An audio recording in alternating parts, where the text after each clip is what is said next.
Welcome to the Rim Break Rodeo. We hope this video helps. You start by preparing the portal and account. Update the device firmware, charge it above 20%, and make sure your PlayStation Network account has cloud streaming access. Once done, connect the portal to a stable 5 GHz Wi-Fi network. Lower bands cause lag. Then sign in to PSN on the portal, using two-factor if required, and accept any permissions prompts. This gets you ready to link the portal to cloud services and begin the streaming setup immediately. You now link the portal to cloud streaming, open the cloud streaming app, and sign in to PSN again if prompted.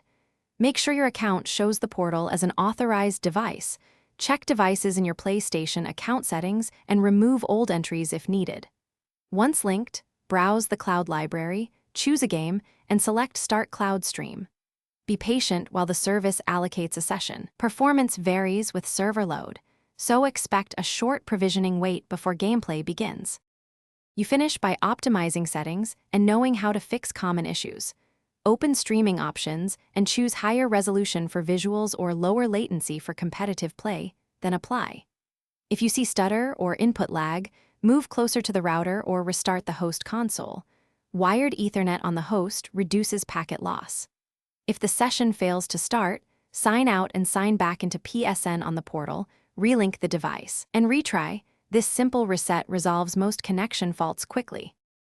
Thanks for watching. Consider subscribing if we helped you.